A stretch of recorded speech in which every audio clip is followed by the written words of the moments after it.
Travailleuses, travailleurs. 1 million d'emplois verts dans ce pays. Le télétravail sera à nouveau généralisé. Quoi qu'il en coûte. Qui décrochera le job? Patati et patata. Bonjour à toutes et tous et bienvenue dans Patati et Patata, l'émission qui va chercher l'information RH là où elle se trouve, auprès des experts qui vivent les ressources humaines au quotidien.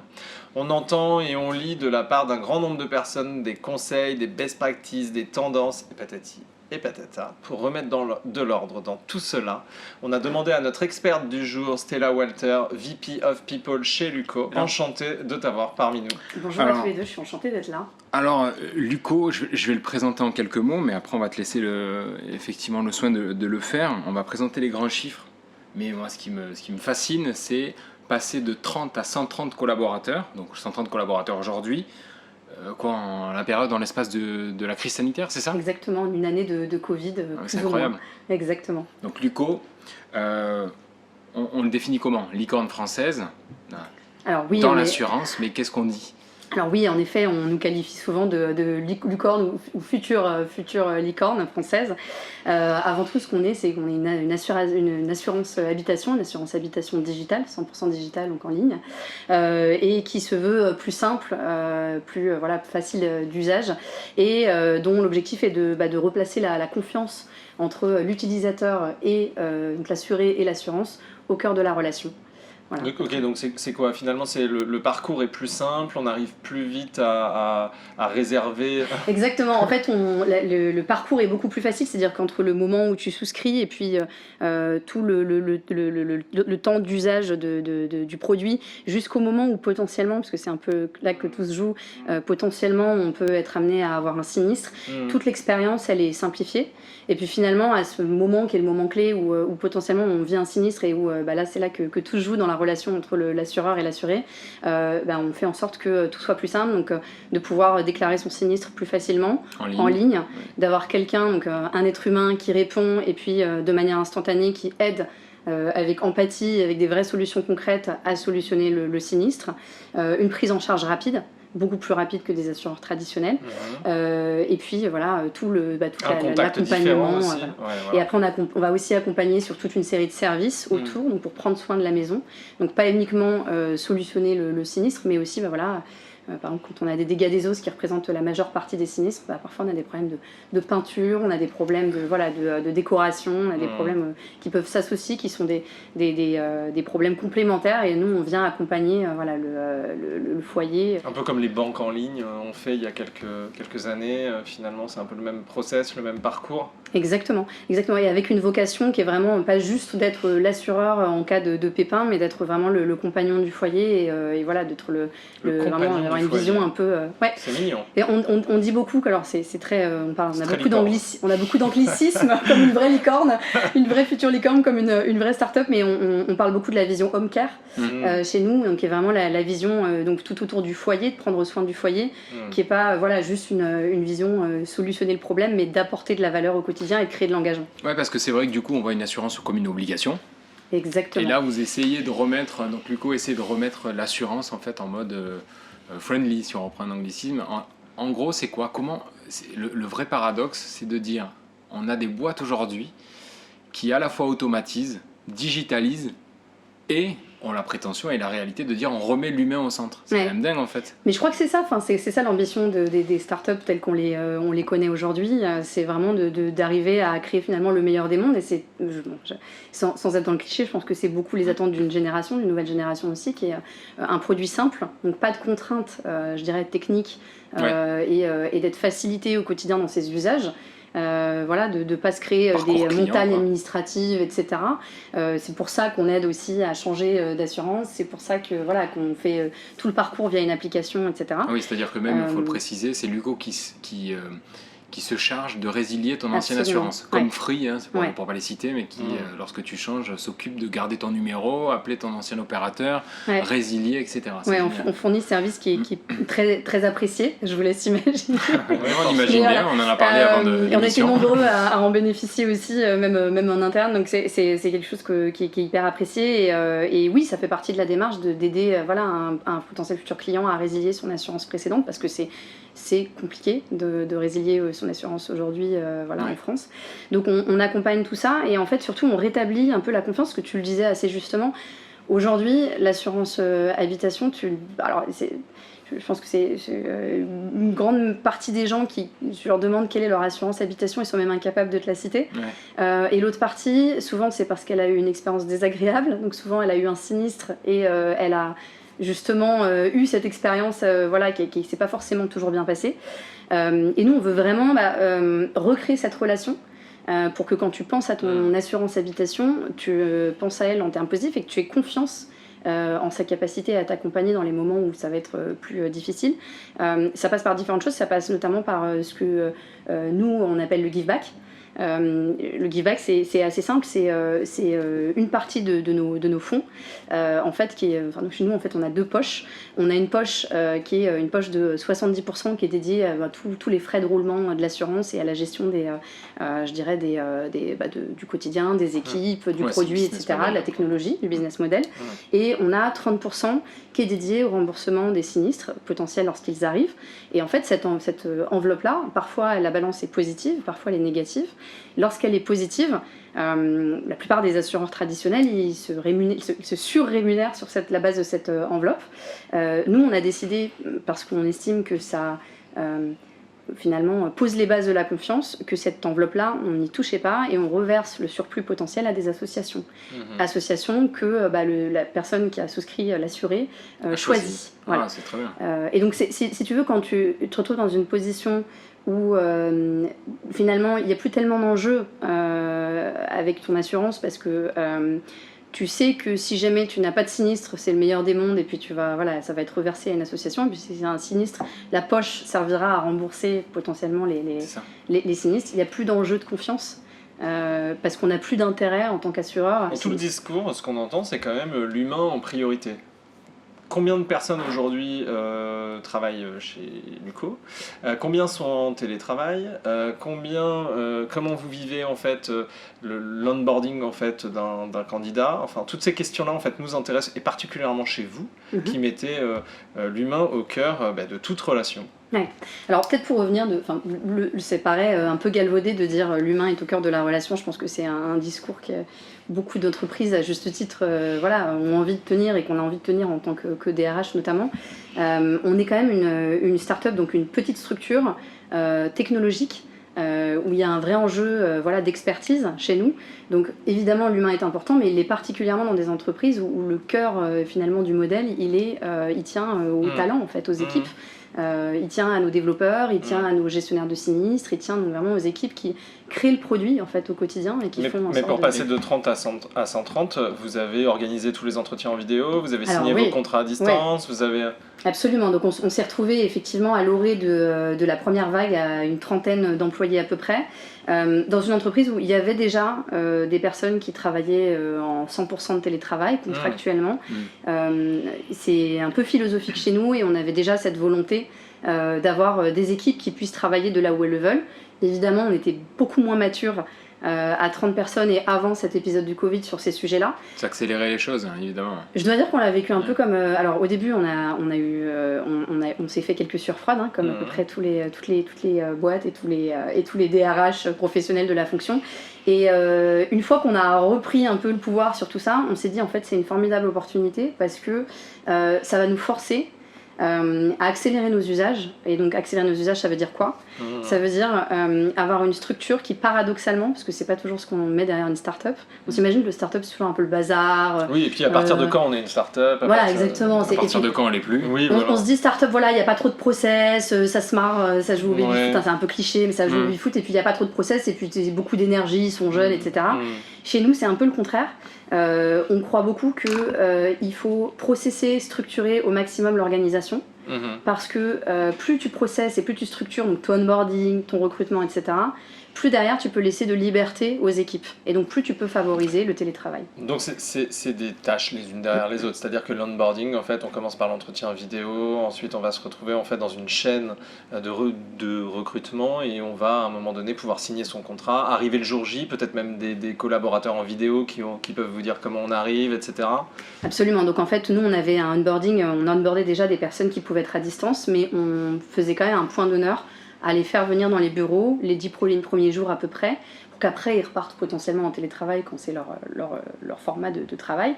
Mais on croit beaucoup aux vertus de se rencontrer, de small talk, d'avoir des discussions avec les gens, de les rencontrer. L'effet machine à café, on pense que ça a beaucoup de valeur. D'ailleurs, c'est pour ça qu'on supprimera jamais les bureaux chez nous. Je croyais les machines à café.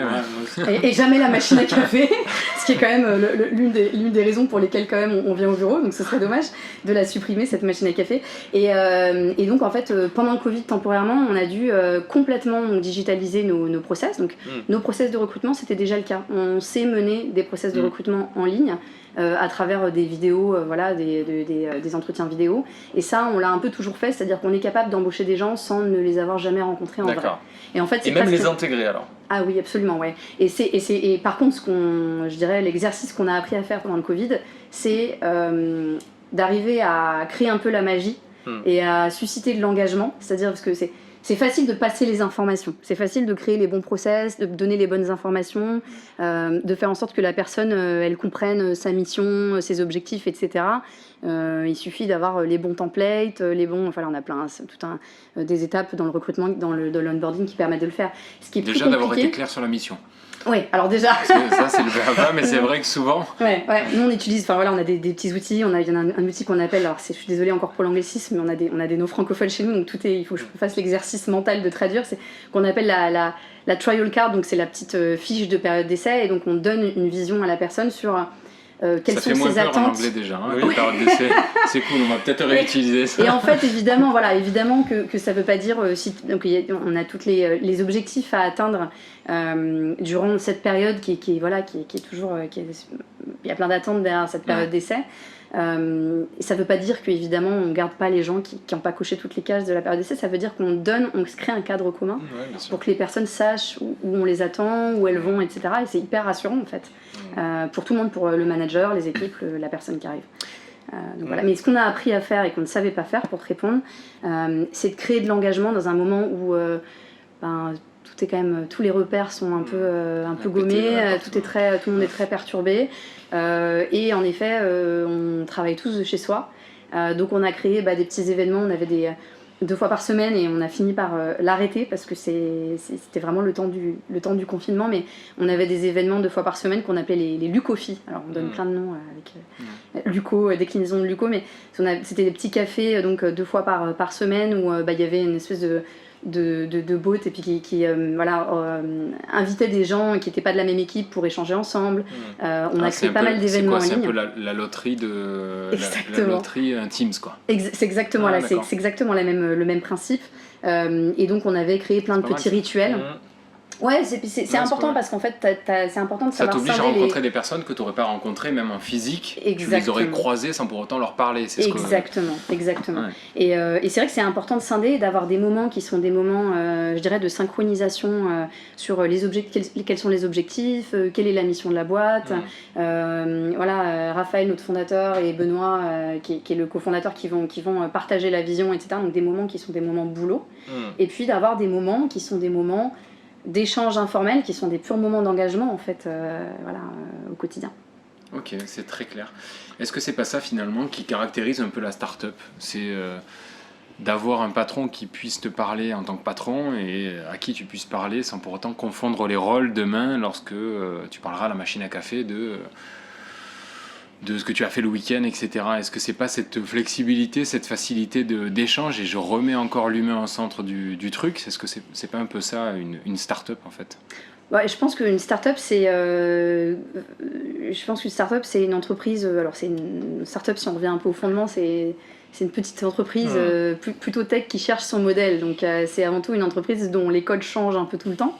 Vous, en tout cas, en termes de croissance, vous êtes déjà à 150 000 assurés. 150 000 assurés, absolument, ouais. 150 000 assurés, vous cherchez plus 130 déjà. Donc en effet, et moi, oui, c'est une liberté de ton, etc. Mais je crois que c'est surtout une start-up, c'est surtout une entreprise qui remet en question plein d'usages qui sont devenus un peu des vérités absolues. Exemple, on ne peut pas travailler en 100% de télétravail, et qui les questionne. 40% des personnes, on a un contrat qui est 100% en télétravail, Donc Alors, qu'est-ce que travail, c'est du 100% télétravail? C'est du lundi au vendredi? 100% de télétravail, ça veut dire qu'on a des employés dont le lieu de travail principal n'est pas au bureau et donc est chez eux.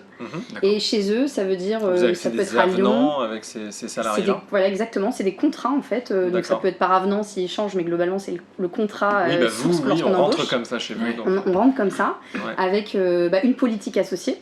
Mhm. Et donc, qu'est-ce que ça veut dire d'être 100% en télétravail chez nous? Ça veut dire que on va pouvoir travailler d'un lieu de vie qui est pas forcément parisien. Donc, on a pas mal de gens qui sont aujourd'hui à Marseille, à Nantes, à Lyon, à la campagne, dans des petits villages. On a des gens qui sont maintenant, et c'est quelque chose qu'on fait beaucoup plus cette année, qui est un peu notre challenge de cette année et des années à venir. On a des gens qui sont en dehors de France. Donc, on a des équipes, et pas seulement dans nos bureaux. Avec on des recrute contrats d'expat? Alors, c'est. Parce que d'un point de vue contractuel, c'est pas évident. On peut signer un contrat français et puis partir 6 mois en Thaïlande. Comment ça se Alors passe? c'est un vrai bon point. Fiscalement, tu peux pas te permettre d'embaucher, que les personnes soient françaises ou non françaises, mais tu peux pas les permettre d'avoir... On parle beaucoup de digital nomade Bien et sûr. de tous ces mouvements, et en fait ils sont assez réglementés.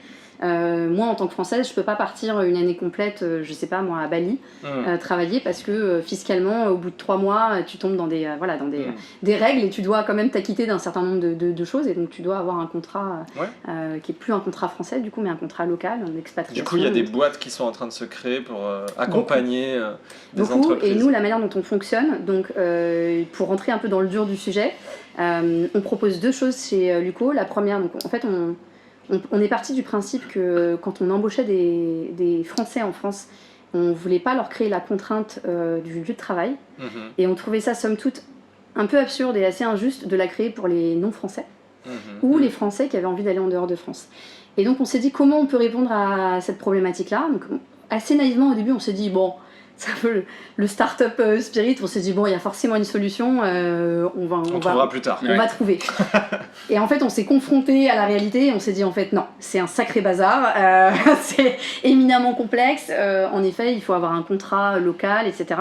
Et donc, il y a différentes options. Soit, en effet, on a ouvert des bureaux et on ouvre des bureaux dans les différents endroits où on veut avoir des équipes, mais si c'est pas un enjeu business et qu'on n'a pas de bureau parce qu'on n'a pas de business dans certains pays, on peut se poser la question de l'intérêt d'ouvrir des bureaux. Soit on peut utiliser d'autres dispositifs, et ces dispositifs, ça peut être par exemple le portage, qui se développe pas mal avec des startups qui se montent, qui accompagnent justement le portage. Comment ça se passe Ouais, c'est possible. concrètement en fait, Ouais. ce Alors, portage? comment ça se passe? Et donc, il y a ce levier-là, et il y a le levier du freelance également, qui est aussi une autre manière de recruter des personnes, par exemple des non-français en dehors de France. Alors, comment ça marche? Nous, on recrute maintenant avec ce mode de fonctionnement-là. Donc, on a recruté il n'y a pas longtemps un Indien en Allemagne, on a recruté un Bulgare aux Pays-Bas, et en fait, on veut... C'est une série, ça. Ouais, c'est important de le dire, parce que je pense que là-dessus on a eu envie d'être un peu locomotive et pas juste wagon. On a d'ailleurs théorisé toute cette approche chez nous qu'on appelle la No Border Policy. Vous avez senti le truc et vous vous êtes dit il faut absolument en fait qu'on soit un peu précurseur là-dessus. On s'est dit, et je pense que c'est un peu l'ADN de Raphaël et Benoît qui sont les cofondateurs de Luco. C'était le cas avec le télétravail qui est quand même arrivé avant le Covid, ce qui finalement n'était pas si répandu. Ouais. Ils ont envie de participer à ce que beaucoup appellent le future of work, le futur du travail. Nous, on pense que c'est maintenant, qu'on est en plein dedans, et que il faut un peu libérer les talents européens et mondiaux de la bureaucratie qu'on a en France et en Europe. Et parce qu'on y croit profondément, on s'est dit en fait on va ouvrir la boîte de Pandore contractuelle, parce que après ça implique des problématiques de fiscalité, ça implique des problématiques d'uniformisation des politiques, des avantages, etc. pour les salariés. Nous on offre les congés limités par exemple, donc qu'est-ce qu'on fait avec les congés limités pour des talents partout dans le monde? Alors ça, les congés, comment ça se passe? Comment ça se passe les congés limités? Donc contractuellement, nos salariés, évidemment, on est conforme avec le droit du travail français, parce que c'est toujours la question que me posent certains homologues. Donc, là, on aurait été mal de diffuser ça. Évidemment, donc voilà, nos salariés sont au forfait jour, ils ont des congés légaux, évidemment, ils ont des RTT, enfin des repos compensateurs pour être précis, parce que on est sous convention Syntec, donc évidemment ils ont tout ces droits, ces acquis qui sont liés à leur contrat de travail. On a une politique interne qui vient en surcouche donc des droits contractuels, qui autorise à prendre tant de congés qu'on le souhaite, pour 1 milliard de raisons, tant que la personne atteint ses objectifs. En termes de performance. Donc toujours ce cadre en fait. Toujours ce cadre. Et comment tu le valides?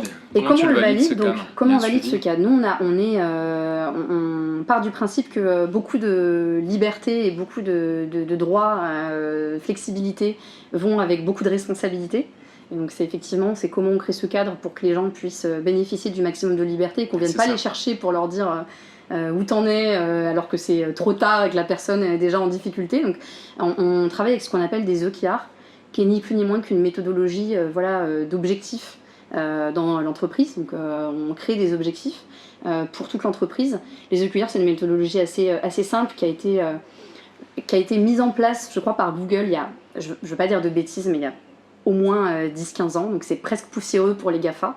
Pour les startups, ça devient quelque chose qui est assez natif, parce que ça fait à peu près 5 à 7 ans que les startups utilisent ces modes de fonctionnement, et je sais que pas mal de structures plus installées, de corporate s'y intéressent, et certains les ont mis en place.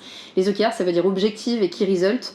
C'est une manière d'avoir des objectifs qui sont très macro, donc d'avoir un objectif pour l'entreprise, et puis de cascader avec des sous-objectifs, et que chacun dans l'entreprise puisse se retrouver possesseur, responsable de certains objectifs, et comprendre en quoi ces objectifs à lui sont connectés aux objectifs de la boîte. Ouais, et ça s'anime au quarter, au trimestre, ce qui signifie que chaque trimestre, donc c'est très agile, puisque chaque trimestre on remet en question, donc évidemment il y a évidemment une cohérence, mais à chaque trimestre on n'attend pas une année avant de se dire tiens, on n'en a pas, les objectifs sont plus pertinents, ou il faut les réévaluer à la hausse, à la baisse, etc. Et chaque trimestre on revoit les objectifs. Maintenant les équipes sont très familières de ça. Chaque personne, chaque employé propose ses objectifs, propose ses OKR individuels en fonction des objectifs de l'entreprise au quarter. Comment il faut être, je te coupe, il faut être organisé? C'est quoi les strates? Tu as un manager, c'est à toi N+1, direct au DG, à la DRH, donc à toi Nous, on croit, alors donc on essaye, et je pense que vous l'avez compris, on essaye de rendre les gens chez nous très propriétaires des différents sujets, des différentes briques La liberté sous contrôle. Et c'est en fait, T'aimes bien ça. c'est liberté, responsabilité. C'est vraiment... j'ai pas envie d'aller te chercher. J'ai pas envie, moi, en tant que... Donc on croit déjà, premier disclaimer, on croit aux vertus du management. Il y a pas mal d'entreprises aujourd'hui qui parlent d'entreprises libérées, etc. Donc la libération, on pense qu'elle passe par plein de choses, mais elle passe pas par le no management.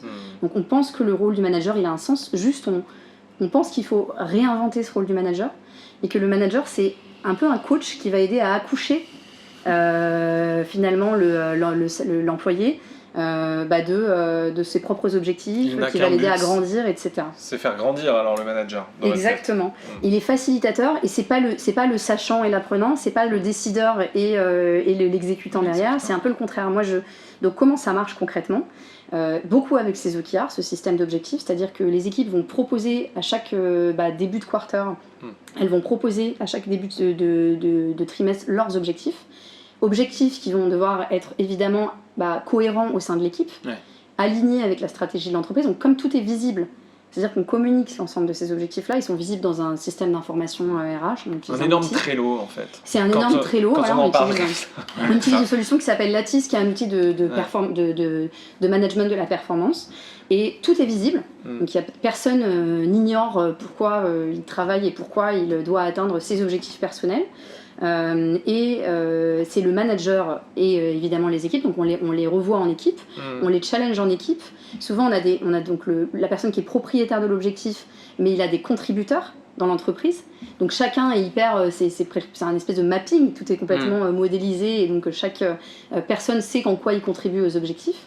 Et le manager est là pour venir challenger les objectifs, s'assurer évidemment que il n'y a pas de trou dans la raquette et qu'on n'a rien oublié, et aider à fournir les ressources pour atteindre les objectifs, et potentiellement pour coacher derrière la personne. Alors vous êtes présent en Europe? Oui. Espagne, Allemagne, d'autres pays? Alors c'est toujours pareil, il y a ces ouvertures, donc il y a les ouvertures business, donc effectivement Espagne, Allemagne qui est en train d'être en ouverture, France, et puis il y a là où sont nos équipes, Et là, pour le coup, on est présent en Europe, dans plus de... On a 7 ou 8 pays dans lesquels on a des équipes, indépendamment de ces ouvertures. Voilà, donc sur la dimension people, il y a un cadre qui est très large, puisqu'on a beaucoup de monde qui travaille de différents endroits. Et après, effectivement, on a les pays qu'on a ouverts ou qu'on est en train d'ouvrir actuellement. Parce que là, on lit beaucoup de choses, comme quoi, quand tu recrutes, Camp Visio, c'est pas du 100% quali. Alors, je mets une tonalité, hein, c'est volontaire. Il y a une part de vérité, mais quand est-ce qu'on arrive à savoir si on a fait les bons recrutements ? C'est quoi un turnover dans une boîte qui est passée de 30 à 130 en une année ? Il est évident que le turnover, il se regarde différemment dans un contexte normal et dans ce contexte-là. Ouais. Loin de moi l'idée de vouloir dire ce que c'est, parce que c'est très dépendant des environnements, etc. Et c'est très contextuel, donc loin de moi l'idée de vouloir dire ce que c'est qu'un bon ou un mauvais turnover. En tout cas, tout ce que je sais, c'est qu'un turnover à 0, et là je suis un petit peu provoque, mais c'est pas forcément un bon indicateur, c'est pas un indicateur de succès total. Ouais. Parce que ça veut dire que quelque part, peut-être qu'on challenge pas assez la qualité, entre guillemets, ou le fit, l'alignement entre les personnes qu'on a recrutées et les missions et ce qu'on attendait en termes de performance. Un taux de turnover trop élevé, évidemment, c'est synonyme que quelque chose a été dysfonctionnel. Ça peut être effectivement le process de recrutement en tant que tel, donc ça peut être est-ce que j'ai bien établi les compétences dont j'avais besoin. Donc on travaille avec ce qu'on appelle des scorecards, donc on fait un mapping assez précis des compétences dont on a besoin pour s'assurer que finalement on va recruter les bonnes personnes. C'est la qualité de ton process de recrutement. Voilà, est-ce que tu recrutes, est-ce que tu as les bonnes étapes avec les bonnes personnes, et que tu évalues les bonnes compétences, est-ce que ton process est trop long, trop court. Donc évidemment il faut être vigilant avec ça. Regarder toujours les données pour t'assurer de voir est-ce que je perds des gens pendant le process de recrutement, est-ce que j'ai des gens qui refusent mes offres. Ça c'est des indicateurs importants. Et après, là encore, on parle beaucoup des difficultés de recruter vite en start-up. Moi je trouve que le vrai enjeu, il est sur l'après-recrutement. C'est-à-dire que c'est quelque part quand on a des process qui fonctionnent et qu'on a une approche un peu... c'est pas péjoratif dans ma bouche, mais un peu industrialisé du recrutement, c'est-à-dire qu'on a réussi à mettre en place des process qui tournent. Recruter vite, c'est plus ou moins facile en fonction des métiers, mais c'est quelque chose qu'on arrive nous à faire. Maintenant, là, le vrai enjeu, il est en termes de changement culturel de l'équipe. C'est pas pareil d'exister dans une entreprise de 30 personnes et une entreprise de 130 personnes. Demain, on sera 200. En fin d'année probablement, ça va forcer tout le monde à se repositionner, et c'est un peu la beauté et la difficulté de la start-up, c'est que l'organisation elle est en perpétuel changement. On oscille souvent en tant qu'employé de start-up entre arriver sur un poste, en 12-18 mois avoir un poste qui devient trop grand pour soi, finalement arriver à un moment où on nous enlève une partie de nos responsabilités parce que c'est trop gros, donc ce moment un peu de résilience où il faut se réinventer, et puis souvent ce qui se passe c'est que ça fait un peu des champignons, c'est-à-dire que le moment, il faut aider les gens à accepter le moment où on va leur reprendre un peu pour pas les mettre en difficulté. Et souvent, ce qui se passe, c'est que 6 mois après, exactement. Et puis souvent, c'est ce qui se passe, c'est que 6 mois après, leur scope a déjà grossi, et donc ça refait ce que moi j'appelle des champignons. Mais j'explique souvent que à des personnes qui sont parfois frustrées de devoir avoir un manager qui vient au-dessus ou une organisation qui évolue, etc. Leur expliquer que c'est un peu la joie, la beauté et le renoncement de la start-up, et c'est pour ça qu'on cherche toujours des gens qui sont, et ça fait partie de nos scorecards, très résilients en fait par rapport à des vous avez un engagement. Mais il y a un engagement collaborateur qui est ultra fort, on le voit notamment, je ne sais pas si vous avez en place une stratégie d'employé advocacy, mais sur les réseaux, etc. Vous postez un truc, il y a 10 collaborateurs Luco derrière qui vont vous suivre, il y a un soutien de la marque qui est ultra fort. Et donc ça veut dire beaucoup. Est-ce que déjà vous avez mis en place une stratégie par rapport à ça ? Est-ce que, je sais pas, même des petits tips tout bêtes, et finalement, quand il y a un engagement trop fort, il peut y avoir un pendant, c'est d'avoir un droit à la déconnexion. Donc absolument. Est-ce que ça, le droit à la déconnexion, c'est quelque chose que vous évoquez avec vos collaborateurs ou pas ? Absolument. Alors, j'imagine que vous allez me dire oui. Ben non, je vais te dire non. Mais je vais te dire que non, je vais être très... très, très honnête et je vais te dire où on en Connectez-vous. est avec. Alors, bien H24, sûr. connectez-vous. Non, alors surtout pas parce que Non, c'est mais un c'est- peu un c'est des vrai. travers du télétravail, c'est que Et de on est, l'assurance là pour le coup, parce qu'un sinistre et peut oui. intervenir n'importe quand. donc c'est ce qu'on- Absolument, On se disait juste absolument. avant, pardon, Ouais. je t'ai coupé, mais. Ouais, non, absolument. En fait, il y a deux questions. La première, est-ce qu'on a une stratégie d'employé advocacy et comment est-ce qu'on communique sur les réseaux Je dois dire qu'on est assez pragmatique là-dessus. C'est évidemment quelque chose qu'on va apprendre à faire de manière un peu plus stratégisée, mais aujourd'hui, c'est très pragmatique et je pense que ça tient aujourd'hui à l'engagement des équipes. Aujourd'hui, quand Au soutien, seul. on poste quelque chose sur les réseaux sociaux, quand on poste une news ou du contenu, la personne, l'équipe qui est en charge du contenu chez nous et qui évidemment travaille tout son plan éditorial de manière plutôt très réfléchie, sollicite les équipes en fait pour savoir ceux qui veulent reposter. Mais on n'a jamais, enfin jusqu'à maintenant, on n'a pas souhaité le rendre. On a voulu garder un peu cette spontanéité tant que possible. Je pense notamment, il y a eu pas mal de questionnements pour les startups ces derniers temps avec ce mouvement autour de Balance ta startup, etc.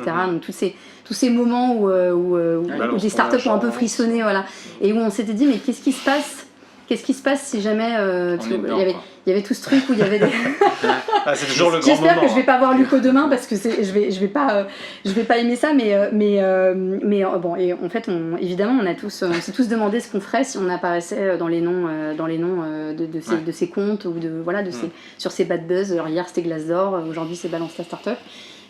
Et en fait, on s'est dit que le pire truc à faire, ce serait d'aller demander à nos employés de nous défendre, et que si demain ils ont envie de le faire spontanément, ce sera la meilleure preuve du fait que nos politiques RH et people elles fonctionnent, mais qu'on n'avait surtout pas envie de forcer le trait, quoi, et de leur demander d'y aller spontanément, parce que je pense que le fake aujourd'hui, ça transpire un peu, quoi. Donc, Et ça ressort toujours. et ça ressort et c'est visible, donc et puis je pense que ça fait des dégâts aussi en interne, de sentir qu'il n'y a pas d'authenticité ou que Le pragmatisme, en fait. ouais.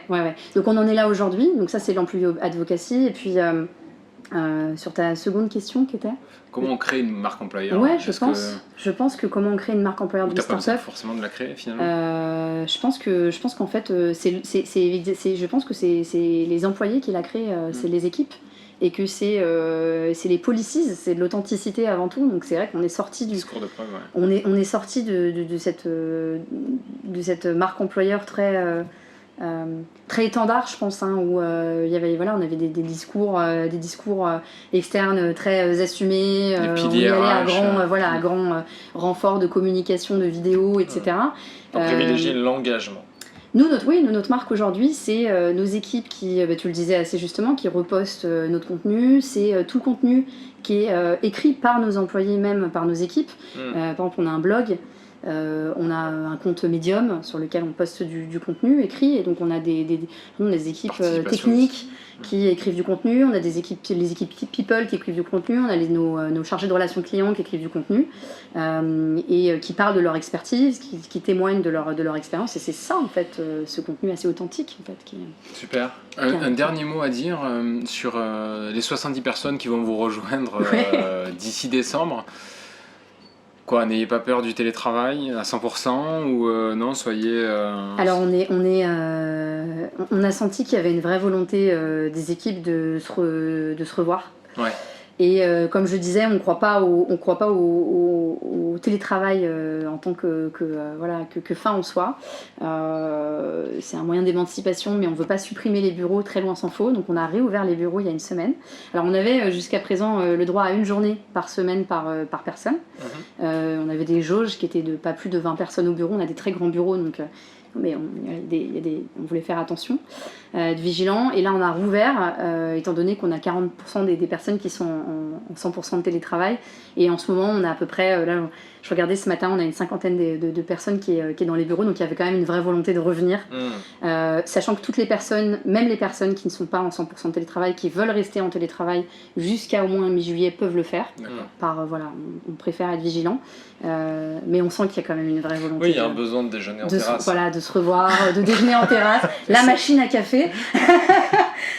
Donc ouais, non, en fait, on sent que c'est important, et on ne veut pas, par trop de de précautionnisme, de volonté d'être trop précautionneux. On ne veut pas rater le coche des retrouvailles et du sentiment de bien-être des équipes qui est important et qui, je pense, est un moment important qu'on vit en ce moment. Super. Merci Stella. Stella Walter, VP of People chez Luco. Luco en devenir d'être une licorne française qui va bientôt s'imposer comme une référence dans le secteur de l'assurance habitation 100% digital. L'assuré souscrit en 2 minutes et Luco s'occupe de résilier l'ancien contrat. Absolument. Merci beaucoup. Merci, à bientôt. Merci Je vous en d'être prie. venu nous voir. Merci à vous. Travailleuses, travailleurs. 1 million d'emplois verts dans ce pays. Le télétravail sera à nouveau généralisé. Quoi qu'il en coûte. Qui décrochera le job? Patati et patata.